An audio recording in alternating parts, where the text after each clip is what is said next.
Hi friends, welcome to Tanu cooking hut. ನಾನಿವತ್ತು ಡಿಫ್ರೆಂಟಾಗಿ ಕ್ಯಾರೆಟ್ನ ಬಳಸಿ ಕ್ಯಾರೆಟ್ ರಸ್ಮಲಾಯಿನ ಮಾಡೋದು ತೋರಿಸ್ತಿದ್ದೀನಿ. ಟೇಸ್ಟ್ ಮಾತ್ರ ತುಂಬ ಸೂಪರಾಗಿರುತ್ತೆ.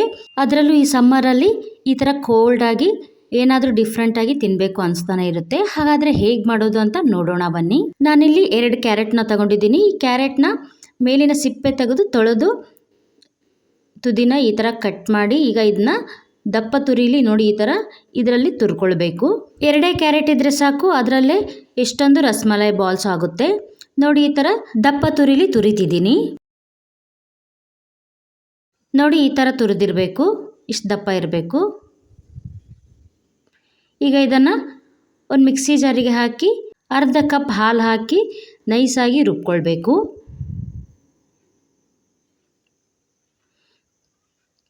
ನೋಡಿ ಈ ಥರ ನೈಸಾಗಿರಬೇಕು. ಈಗ ಗ್ಯಾಸ್ ಆನ್ ಮಾಡಿ ಒಂದು ಕಡಾಯಿ ಇಟ್ಟು 1 ಸ್ಪೂನ್ ತುಪ್ಪ ಹಾಕಿ ಈ ರುಬ್ಬಿರೋ ಕ್ಯಾರೆಟ್ನ ಹಸಿ ವಾಸನೆ ಹೋಗುವವರೆಗೂ ಫ್ರೈ ಮಾಡ್ಕೊಳ್ತಿದ್ದೀನಿ. ಅಷ್ಟರಲ್ಲಿ ನನ್ನ ಚಾನಲ್ಗೆ ನೀವಿನ್ನೂ ಹೊಸಬರಾಗಿದ್ದರೆ ಈಗಲೇ ಪಕ್ಕದಲ್ಲಿರೋ ಬೆಲ್ ಬಟನ್ನ ಪ್ರೆಸ್ ಮಾಡಿ ಸಬ್ಸ್ಕ್ರೈಬ್ ಆಗಿ.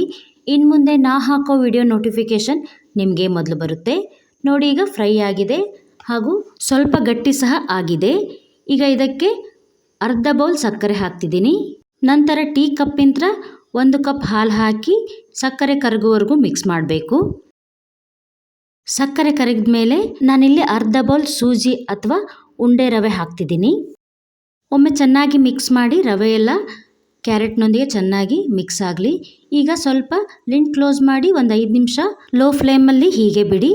ನೋಡಿ ಈ ಥರ ಚೆನ್ನಾಗಿ ಬೆಂದಿರುತ್ತೆ. ಗ್ಯಾಸ್ ಆಫ್ ಮಾಡ್ತಿದ್ದೀನಿ. ಈಗ ಇದು ಕಂಪ್ಲೀಟಾಗಿ ತಣ್ಣಗಾಗಬೇಕು. ಒಂದು ತಟ್ಟೆಯಲ್ಲಿ ಹರಡ್ತಿದ್ದೀನಿ. ಇದು ಮಾಡೋ ಪ್ರೊಸೀಜರ್ ಸ್ವಲ್ಪ ಲೆಂತಿ ಅನ್ನಿಸ್ಬೋದು, ಆದರೆ ಟೇಸ್ಟ್ ಮಾತ್ರ ತುಂಬ ಚೆನ್ನಾಗಿರುತ್ತೆ. ಈಗ ಇದನ್ನ ಕಂಪ್ಲೀಟಾಗಿ ತಣ್ಣಗಾಗ್ಬಿಡ್ತಿದ್ದೀನಿ. ಮತ್ತೆ ಈಗ ಗ್ಯಾಸ್ ಆನ್ ಮಾಡಿ ಒಂದು ಕಡಾಯಿ ಇಟ್ಟು ನಾನಿಲ್ಲಿ ಅರ್ಧ ಲೀಟರ್ ಹಾಲು ಹಾಕ್ತಿದ್ದೀನಿ. ಈ ಹಾಲು ಚೆನ್ನಾಗಿ ಕಾಯಬೇಕು. ಇದಕ್ಕೆ ಈಗ 4ರಿಂದ 5 ಎಸಳು ಕೇಸರಿ ಹಾಕ್ತಿದ್ದೀನಿ. ಇದ್ರೆ ಹಾಕಿ, ಹಾಕಲೇಬೇಕು ಅಂತ ಏನಿಲ್ಲ. ನಂತರ ಈಗ 1 ಬೌಲ್ ಸಕ್ಕರೆ ಹಾಕ್ತಿದ್ದೀನಿ. ಸಕ್ಕರೆ ಕರಗಿ ಈಗ ಹಾಲು ಚೆನ್ನಾಗಿ ಕುದಿಲಿ. ಅಷ್ಟರಲ್ಲಿ ನೋಡಿ ಈಗ ಕ್ಯಾರೆಟ್ ಮಿಕ್ಸ್ ಸಹ ಆರಿದೆ. ಸ್ವಲ್ಪ ಹೀಗೆ ಕೈಗೆ ತುಪ್ಪ ಸವರಿ ಈಗ ಇದನ್ನು ಉಂಡೆಗಳನ್ನಾಗಿ ಮಾಡ್ಕೊಳ್ಬೇಕು. ನೋಡಿ ಈ ಥರ ಸಣ್ಣ ಸಣ್ಣದಾಗಿ ನಿಮಗೆ ಯಾವ ಸೈಜ್ ಬೇಕೋ ಆ ಸೈಜಲ್ಲಿ ಉಂಡೆ ಮಾಡಿ. ಕ್ಯಾರೆಟ್ಗೆ ರವೆ ಹಾಕಿದಾಗ ರವೆ ಚೆನ್ನಾಗಿ ಅರಳಬೇಕು, ಆ ಥರ ಬೇಯಿಸ್ಕೊಳ್ಬೇಕು. ಆಗ ಸಾಫ್ಟಾಗಿ ಕ್ಯಾರೆಟ್ ಉಂಡೆ ಬರುತ್ತೆ. ನೋಡಿ ಈ ಥರ ಉಂಡೆಗಳನ್ನಾಗಿ ಮಾಡ್ಕೊಳ್ಬೇಕು. ಹೀಗೆ ಎಲ್ಲಾನು ಉಂಡೆ ಮಾಡ್ತಿದ್ದೀನಿ. ನೋಡಿ ಈಗ ಹಾಲು ಸಹ ಕಾದು ಕುದ್ದಿದೆ.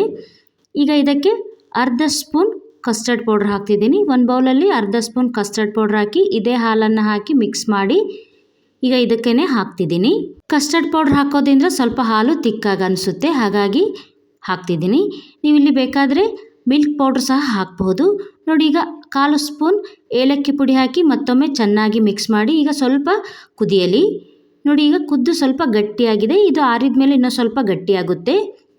ಈಗ ಗ್ಯಾಸ್ ಆಫ್ ಮಾಡಿ ಈಗ ಹಾಲು ಸ್ವಲ್ಪ ತಣ್ಣಗಾದ ಮೇಲೆ ಮತ್ತೊಂದು ಮಿಕ್ಸಿಂಗ್ ಬೌಲ್ಗೆ ತೆಗಿತಿದ್ದೀನಿ. ಈಗ ಮೊದಲೇ ಮಾಡಿದ ಕ್ಯಾರೆಟ್ ರವೆ ಉಂಡೆನ ಇದಕ್ಕೆ ಹಾಕ್ತಿದ್ದೀನಿ. ಈಗ ಇದ್ರ ಮೇಲೆ ಕಟ್ ಮಾಡಿದ ಬಾದಾಮಿ ಹಾಕ್ತಿದ್ದೀನಿ. ಈಗ ಇದನ್ನು ಅರ್ಧ ಗಂಟೆ ಫ್ರಿಜ್ಜಲ್ಲಿಟ್ಟು ಕೂಲ್ ಆದಮೇಲೆ ತಿನ್ನಬೇಕು. ನೋಡಿ ನಾನೀಗ ಅರ್ಧ ಗಂಟೆ ಆದಮೇಲೆ ಮತ್ತೆ ತೋರಿಸ್ತಿದ್ದೀನಿ. ಫ್ರೆಂಡ್ಸ್, ನಾನಿಲ್ಲಿ ಮೊದಲು ಒಂದು ಬೌಲಿಗೆ ಹಾಕಿದ್ದೆ. ಆ ಬೌಲಲ್ಲಿ ಟ್ರಾನ್ಸ್ಫರ್ ಆಗಿ ಕಾಣಲ್ಲ ಅಂತ ನಾನಿಲ್ಲಿ ಮತ್ತೊಂದು ಟ್ರಾನ್ಸ್ಪರೆಂಟ್ ಆಗಿರೋ ಟ್ರೇಗೆ ಚೇಂಜ್ ಮಾಡಿದೆ. ನೋಡಿ ಈಗ ಕ್ಯಾರೆಟ್ ರಸ್ಮಲಾಯಿ ರೆಡಿಯಾಗಿದೆ. ಕಟ್ ಮಾಡಿ ತೋರಿಸಿದ್ದೀನಿ ಎಷ್ಟು ಸಾಫ್ಟಾಗಿ ಆಗಿದೆ. ಮಕ್ಕಳಂತೂ ತುಂಬ ಇಷ್ಟಪಡ್ತಾರೆ, ಕೂಲಾಗಿರುತ್ತಲ್ಲ, ಹಾಗಾಗಿ ಟೇಸ್ಟು ಕೂಡ ಅಷ್ಟೇ ಸೂಪರ್ ಆಗಿರುತ್ತೆ. ಈಗ ಮಕ್ಕಳಿಗೆ ಸಮ್ಮರ್ ಹಾಲಿಡೇಸ್ ಆಗಿರೋದ್ರಿಂದ ಮಕ್ಕಳು ಏನಾದರೂ ಕೇಳ್ತಾನೆ ಇರ್ತಾರೆ. ಹಾಗಾಗಿ ಈ ಥರ ಏನಾದರೂ ಡಿಫ್ರೆಂಟಾಗಿ ಮಾಡಿಕೊಡಿ. ಮಕ್ಕಳಂತೂ ತುಂಬ ಇಷ್ಟಪಟ್ಟು ತಿಂತಾರೆ. ಹಾಗಾದರೆ ಫ್ರೆಂಡ್ಸ್, ನೀವು ಸಹ ಈ ಕ್ಯಾರೆಟ್ ರಸ್ಮಲಾಯಿನ ಟ್ರೈ ಮಾಡಿ, ಟೇಸ್ಟ್ ಮಾಡಿ. ಟೇಸ್ಟ್ ಹೇಗೆ ಬಂದಿದೆ ಅಂತ ಕಮೆಂಟ್ ಮಾಡಿ. ಇಷ್ಟ ಆದರೆ ಲೈಕ್ ಮಾಡಿ, ಹಾಗೆ ನಿಮ್ಮ ಫ್ರೆಂಡ್ಸ್ ಆ್ಯಂಡ್ ಫ್ಯಾಮಿಲಿಗೆ ಶೇರ್ ಮಾಡಿ ಹಾಗೂ ಫಾಲೋ ಮಾಡಿ. ಹೀಗೆ ಪ್ರೋತ್ಸಾಹಿಸಿ. ಮತ್ತೊಂದು ರೆಸಿಪಿಯೊಂದಿಗೆ ಸಿಗೋಣ. Thank you.